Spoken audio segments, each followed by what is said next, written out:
Assalamu alaikum, dear students. Hope you will be fine by the grace of Almighty Allah. Dear students, we are going to proceed this very video lecture with exercise 8.1. So far, we have done it is 4 questions. Today's video lecture we will start with it is question number 5. So what we are being asked in question number 5? In question number 5, we need to prove that any quadrilateral whose diagonals are equal in length and bisect each other at right angles, then that very quadrilateral is a square. What was the question number 4 of this very exercise? In question number 4 we were given the square and we need to prove that very question that diagonals of the square are equal in length and bisect each other at right angles. यानी कि question number 4 में हमें बताया गया था कोई भी square जब भी आपके पास में होगा उसकी डायगोनल्स ये प्रॉपर्टी सेटिस्फाई करती है। कौन सी प्रॉपर्टी? उसकी डायगोनल्स इक्वल इन लेंथ होती है, बाइसेक्ट करती है एक दूसरे को एट राइट एंगल्स। ठीक, क्वेश्चन नंबर 5 जो है बेटा, ये क्वेश्चन नंबर 5 का स्टेटमेंट इसका कन्वर्स है, क्योंकि क्वेश्चन नंबर 5 में यही प्रॉपर्टीज डायगोनल्स की दी गई है, लेकिन किसकी दी गई? कोऑर्डिनेटर की। और हमें बताना पड़ेगा वो कोऑर्डिनेटर कोई और नहीं बल्कि स्क्वायर होगा। यानी कि क्वेश्चन नंबर 5 में हमें बताना है कोई भी ऐसा कोऑर्डिनेटर जिसकी डायगोनल होगी इक्वल, जिसकी डायगोनल करेगी बाइसेक्ट, जिसकी डायगोनल होगी एक दूसरे को परपेंडिकुलर, तो वो कोऑर्डिनेटर जरूर स्क्वायर ही होगा। ठीक। अच्छा, क्वेश्चन नंबर 4 हमने कैसे किया था? सर क्वेश्चन नंबर 4 में आपने बताया था लंबा चौड़ा प्रोसीजर नहीं करेंगे, हम वर्बली इस क्वेश्चन को प्रूव करेंगे। वहां पे हमने आपको बताया था अगर स्क्वायर को देखेंगे, हर एक स्क्वायर रेक्टेंगल होता है, रेक्टेंगल की डायगोनल होती है इक्वल, तो स्क्वायर की भी इक्वल होगी। रेक्टेंगल हर एक स्क्वायर होता है रोम्बस, तो रोम्बस की डायगोनल होती है एक दूसरे को परपेंडिकुलर, तो स्क्वायर की भी डायगोनल होगी एक दूसरे को परपेंडिकुलर। हर एक स्क्वायर क्योंकि पैरेललोग्राम होता है, पैरेललोग्राम की क्योंकि डायगोनल करती है बाइसेक्ट, तो स्क्वायर की भी करेगी बाइसेक्ट डायगोनल। ओके, चले देखते हैं अपने इस क्वेश्चन को फिर से वर्बली हम कैसे कर पाएंगे। ठीक है, मैंने इसका रफ स्केच बना के रखा है। हमारे पास में एक कोऑर्डिनेटर दिया गया है ABCD। ठीक है, given a coordinator ABCD with it two diagonals, जो इसकी दो डायगोनल्स है AC और BD है, सच दैट ये दो डायगोनल्स हमारे इस कोऑर्डिनेटर की तीन प्रॉपर्टी सेटिस्फाई करती है। पहली वाली प्रॉपर्टी क्या है? These two diagonals AC and BD are equal, that is AC is equal to BD। Okay, उसके बाद में दूसरी वाली property, these two diagonals are perpendicular to each other. AC is perpendicular to BD at O, कहां पर? Point O पर, at the point of intersection ये चार राइट एंगल्स बन रहे हैं बेटा। ठीक है, उसके बाद में तीसरी वाली प्रॉपर्टी क्या है? AC बाइसेक्टस किसको? BD को एट पॉइंट O, यानी कि OA और OB बराबर, OA और OC बराबर, OB और OD बराबर। ठीक, अब देखिए बेटा प्रूफ में हम कैसे चलेंगे, जरा बताएं हमारे पास में दिया क्या गया है? सर कोऑर्डिनेटर दिया गया। अगर हम इसकी लास्ट वाली प्रॉपर्टी को लेके चलेंगे, इस कोऑर्डिनेटर की तरफ फोकस करेंगे।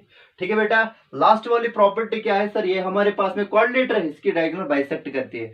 हमने आपको बताया ना कोई भी कोऑर्डिनेटर जिसकी डायगोनल करती है बाइसेक्ट एक दूसरे को, वो बन जाता है पैरेललोग्राम।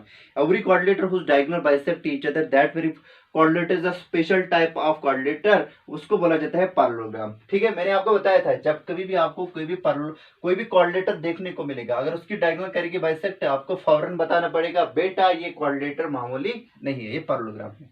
हम यहाँ पे ये लिखेंगे since diagonals of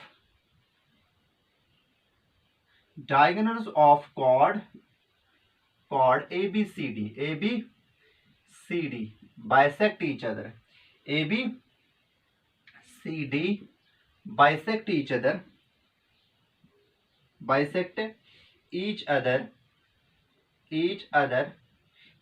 therefore so यहाँ सो लिख सकते हैं, so coordinator ABCD is a parallelogram. ठीक है बेटा, अब जरा बताइए बेटा ये कोऑर्डिनेट दिया गया था क्योंकि डायगोनल इसकी करती है बाइसेक्ट, तो ये क्या बन गया? पैरेललोग्राम बन गया।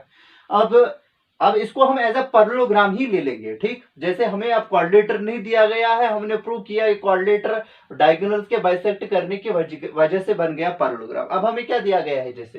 जैसे हमें दिया गया है एक पैरेललोग्राम। अच्छा, दूसरी वाली प्रॉपर्टी की तरफ देखेंगे, हमारे पास में पैरेललोग्राम दिया गया है और इसकी डायगोनल है एक दूसरे को परपेंडिकुलर। क्या है? परपेंडिकुलर। अब जब कभी भी हमारे पास में कोई भी पैरेललोग्राम होता है और उसकी डायगोनल होगी एक दूसरे को परपेंडिकुलर, हमने एक पीछे आपको थ्योरम बताई है, कोई भी पैरेललोग्राम जिसकी डायगोनल होती है एक दूसरे को परपेंडिकुलर वो रोम्बस होता है। तो इसका मतलब क्या है? ABCD will be a rhombus. ठीक है, as diagonals of parallelogram ABCD are perpendicular to each other, are perpendicular to each other, to each other, ठीक है। 10 parallelogram ABCD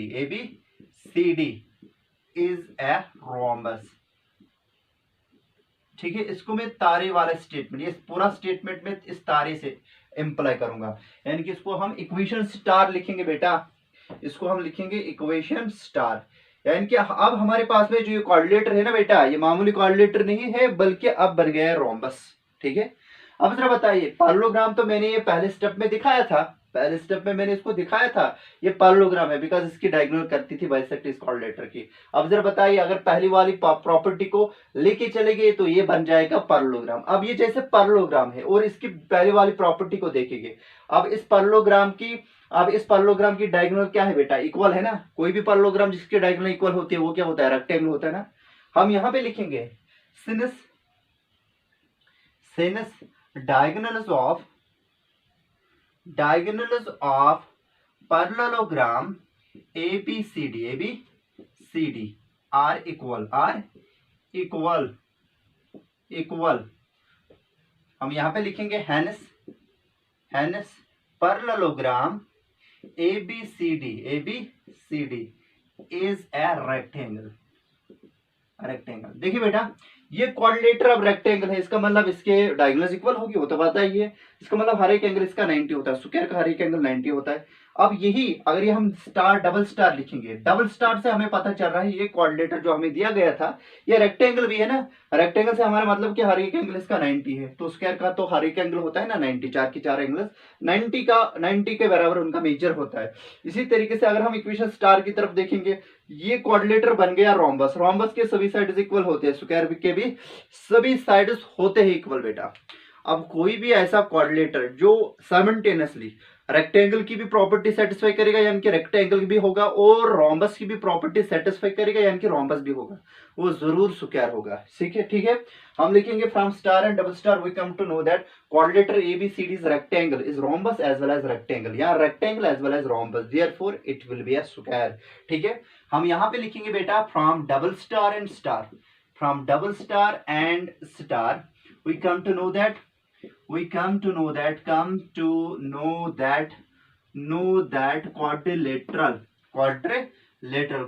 ABCD double star से पता चल रहा है इज ए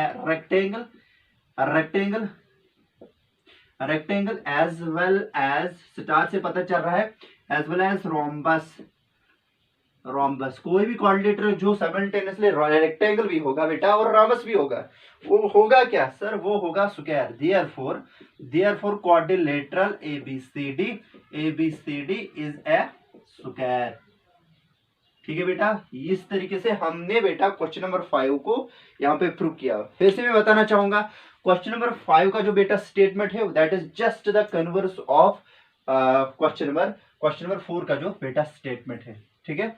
इस तरीके से हमने क्वेश्चन नंबर 5 को कंप्लीट किया। चलिए मैं इसको रब करता हूँ। इसी वाले वीडियो लेक्चर में हम एक और क्वेश्चन को यहाँ पे करने की कोशिश करेंगे, ठीक है। चलिए, तो ये मैंने रब किया पूरा ये क्वेश्चन। तो आपसे दरख्वास्त की जाती है बेटा, जितना भी हम यहाँ पे आपको दिखा रहे हैं वीडियो लेक्चर्स के थ्रू, ये सब चीज़ें आप पेन डाउन करेंगे, अपने नोटबुक्स के ऊपर अच्छे से मेंटेन करोगे अपनी नोटबुक, ठीक है। जो हम आपको दिखाएंगे इसमें से क्वेश्चन पेपर आपको पूछा जाएगा आगे जाके, ठीक। चलिए आते हैं अपने नेक्स्ट क्वेश्चन की तरफ। क्वेश्चन नंबर 6 है the diagonal AC of a parallelogram ABCD bisect angle A, ठीक है। शो दैट, हमारे पास में एक पैरेललोग्राम दिया गया है। क्या दिया गया है बेटा, एक पैरेललोग्राम दिया गया है। क्वेश्चन नंबर 6 में हमें दिया गया है एक पैरेललोग्राम। लेट मी एज्यूम कि हमारे पास में जो पैरेललोग्राम दिया गया है ये है A बेटा, this is B, this is C and this is D। ये हमारे पास में एक पैरेललोग्राम दिया गया है। इसकी डायगोनल बेटा कौन सी डायगोनल, AC डायगोनल बाइसेक्ट करती है एंगल A को, ठीक है। चलिए मान लेते हैं, मान क्या लेंगे बेटा, ये इसकी डायगोनल AC ही है। इसकी डायगोनल AC करती है बाइसेक्ट एंगल A को। इसका मतलब ये वाला एंगल अगर 1 है, ये वाला अगर एंगल 2 है, एंगल 1 और एंगल 2 बराबर है, क्योंकि AC डायगोनल करती है पूरे एंगल A को 2 बराबर हिस्सों में तकसीम। इसका मतलब क्या है, AC is the angle bisector of angle A, it means that angle 1 and angle 2 will be equal, okay. हमें शो क्या करना है, show that it bisects angle C, यही डायगोनल एंगल सी को भी बाइसेक्ट करेगी। यानी कि अगर चलिए मान लेते के लिए, मान लेंगे हाल फिलहाल के लिए ये वाला एंगल हम 3 रखेंगे, ये वाला एंगल हम 4 रखेंगे। हमें दिखाना है यहाँ पे AC बाइसेक्ट करते हैं एंगल C को भी, यानी कि एंगल 3 और 4 का मेजर होगा बेटा इक्वल। ठीक, और क्या चीज हमें इसी क्वेश्चन में दूसरा वाला पार्ट में हमने क्या प्रूव करना पड़ेगा, ABCD इज द रोम्बस, ये कोई और क्वाड्रिलेटरल पैरेललोग्राम नहीं बल्कि रोम्बस है, यानी कि इसके सभी साइड्स इक्वल हो गए। यार कोई भी पैरेललोग्राम कब बनता है, रोम्बस, अगर उसके दो एडजेसेंट साइड्स इक्वल हो गए। अगर हमने इसमें दूसरे पार्ट में दिखाया ना बेटा, इसके दो साइड्स BA और BC या AB और AD या CB और CD इक्वल है, लेंथ है, तो इसका मतलब इस पैरेललोग्राम में हमने दिखाया दो एडजेसेंट साइड्स इक्वल है, तो ये बन जाएगा बेटा रोम्बस। ठीक है, चलिए करते हैं वाला क्वेश्चन नंबर 6 क्या है, ए पैरेललोग्राम गिवन में क्या दिया गया है, ए पैरेललोग्राम गिवन हम यहाँ पे लिखेंगे, given a parallelogram ABCD with it is diagonal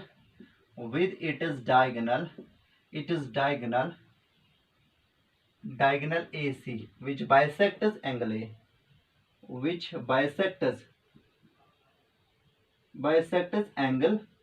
A, that is angle 1 is equal to angle 2। ठीक है बेटा, एंगल 1 और एंगल 2 बराबर है। ठीक, अब जरा बताइए बेटा हमें क्या करना है, we need to show that it bisects angle C, we need to show that पहला वाला पार्ट क्या है बेटा, पहला वाला पार्ट है AC bisects angle C, that is angle 3 और 4 हमने बताने पड़ेंगे इक्वल है। ठीक है बेटा, इनका मेजर। दूसरे वाले पार्ट में हमें दिखाना पड़ेगा पैरेललोग्राम ABCD बेटा है रोम्बस, इज ए रोम्बस। ठीक, ये हमने पूरा क्वेश्चन वापस इसको लिखा गिवन के तौर पे, लेकिन प्रोसीजर ऐसे अच्छा रहता है। ठीक, जितना भी हमारे पास में गिवन है बेटा वो हमने पूरा मेंशन किया। हमारे पास में एक पैरेललोग्राम था जिसकी डायगोनल AC थी जो बाइसेक्ट कर रही थी एंगल A को, और हमें इसमें शो करने हैं दो पार्ट्स। कौन से दो पार्ट्स, AC बाइसेक्ट करेगा एंगल C को, यानी कि एंगल 3 और 4 बराबर है, और ये फिर उसके बाद में रोम्बस है, यानी कि इसके दो एडजेसेंट साइड्स हम फिर दिखाएंगे इक्वल है। ठीक, चलिए करते हैं अपने क्वेश्चन का सोल्यूशन प्रोसीड। ठीक है, देखिए बेटा अगर हम देखेंगे ये क्या है, पैरेललोग्राम है ना, जरा बताइए पैरेललोग्राम में दोनों पेयर ऑफ अपोजिट साइड्स होते हैं बाय डेफिनेशन पैरेलल, होते कि नहीं होते, बिल्कुल। अब जरा बताइए AB और DC क्या पैरेलल है। अब जरा बताइए AC इनका ट्रांसवर्सल है, AB और DC पैरेलल, AC इनका ट्रांसवर्सल, बोलो एंगल 1 और एंगल 4 क्या है, इक्वल है, लेकिन क्या है, pair of alternate interior angles. ठीक है, आप लिखोगे यहाँ पे clearly angle 1 is equal to angle 4, angle 1 is equal to angle 4। यहाँ पे हम लिखेंगे pair of alternate interior angles. ठीक है बेटा, pair of alternate interior angles. ठीक, क्योंकि आप हमें बड़े हो गए हैं, हम ये ऐसे भी लिख सकते थे, so now AB and DC are two line segments, AC acts as their transversal such that angle 1 is equal to angle 4। ठीक है, therefore angle 1 is equal AB and DC are two line segments, AC acts as their transversal। ठीक है, AB और DC क्योंकि parallel थे, हम बता सकते थे A एंगल 1 और एंगल 4 बराबर है, because they are pair of alternate interior angles, because whenever a transversal cuts two parallel lines each pair of alternate interior angles are equal। फिर से जरा बताइए AD और BC क्या है, सर पैरेलल है, एक दूसरे को पैरेलल है, हाँ है। अब जरा बताइए AC इनका फिर से क्या है, ट्रांसवर्सल लग रहा है। जरा बताइए एंगल 2 और 3 क्या होगी, इक्वल इन मेजर होगी, क्यों होगी, क्योंकि ये दोनों पेयर ऑफ, ये दोनों यानी कि एंगल 2 और एंगल 3 एक और pair of alternate interior angles यहाँ पे फॉर्म करते हैं। Whenever a transversal cuts two parallel lines, each pair of alternate interior angles are equal। हम लिखेंगे यहाँ पे इक्वेशन फर्स्ट, इसको इक्वेशन फर्स्ट। उसके बाद हम क्या करेंगे, आल्सो हम लिखेंगे also angle 2 is equal to angle 3। ठीक है बेटा, ये इक्वेशन सेकंड हम लिखेंगे, equation second from first and second comma we है। जरा बताइए एंगल 1 ऐसे हम करेंगे, चलिए इसको मान लेते हैं ए, ये वाली इक्वेशन जो एंगल 1 और एंगल 2 बराबर है ना बेटा, ये वाली एंगल 1 और एंगल 2 कहाँ पे, यहाँ पे, ये इक्वेशन ए मानेंगे। इक्वेशन ए में हमें दिया गया है एंगल 1 और एंगल 2 बराबर है, बिकॉज AC बाइसेक्टर था ना एंगल ए का, इसका मतलब एंगल 1 और एंगल 2 बराबर होगी। लेकिन अगर आप इक्वेशन फर्स्ट और सेकंड को देखोगे, इन दोनों इक्वेशन के लेफ्ट साइड में क्या है, एंगल 1 और एंगल 2 दोनों इन्वॉल्व है। इसका मतलब क्योंकि एंगल 1 और एंगल 2 बराबर है, एंगल 4 और 3 भी बराबर होगी। हम ऐसा लिख सकते बेटा, from first from A first and second comma we have since angle 1 is equal to angle 2 their left side will be equal their right side will be as well equal. Okay, लेकिन लिखने का तरीका ये होगा from A comma first and second comma we have, यानी कि इन तीनों equations को फर्क के और अल्हम्दुलिल्लाह ठीक है, इन तीनों इक्वेशंस को परख के इक्वेशन ए को परख के with the equation first and second, क्योंकि एंगल 1 और 2 बराबर है, एंगल 1 और 2 बराबर है, इसका मतलब राइट साइड इनके बराबर होगी, यानी कि from a first and second comma we have what we have angle 3 is equal to angle 4। यहाँ एंगल 4 और 3 बराबर थे, यहाँ तो हम लिख सकते हैं एंगल 3 इज इक्वल टू 4, ठीक है, which implies that AC bisects angle C. इस तरीके से हमने पहला वाला पार्ट शो किया, विच शोज पार्ट फर्स्ट। इस तरीके से हमने इसका पार्ट फर्स्ट क्या किया बेटा, पार्ट फर्स्ट हमने इसका प्रूव किया। कौन सा पार्ट, ये वाला पार्ट, कि हमें दिखाना था AC बाइसेक्ट करता है एंगल C को, क्योंकि एंगल 3 और 4 बराबर, इसका मतलब ये हमारे डायगोनल AC बाइसेक्ट करते हैं एंगल C को, क्योंकि हमारे पास में एंगल 3 और 4 बराबर आए। ठीक है, अब इसका दूसरा पार्ट हम करेंगे।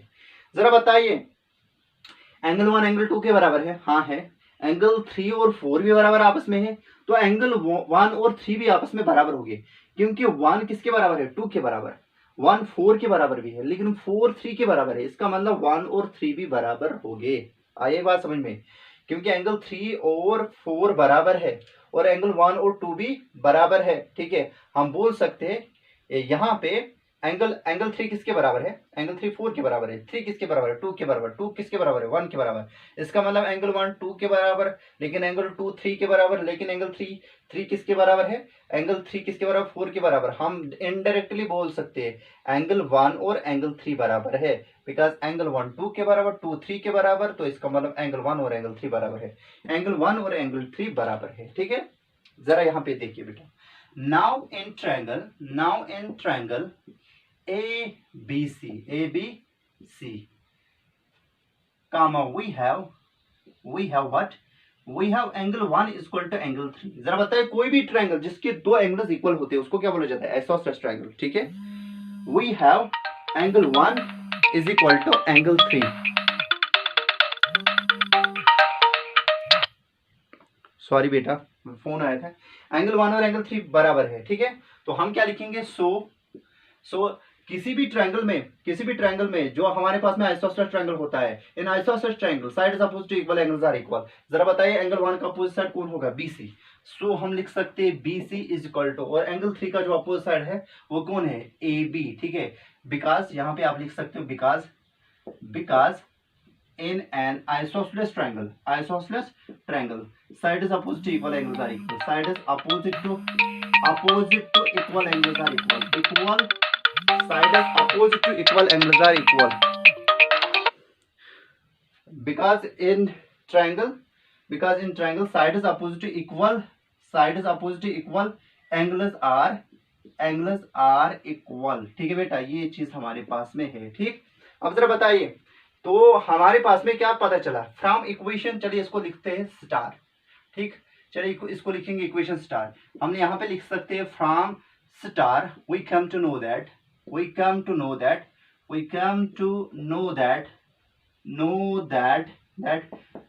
parallelogram ABC or D has two of its adjacent sides equal, has two of its adjacent sides, it is adjacent sides equal।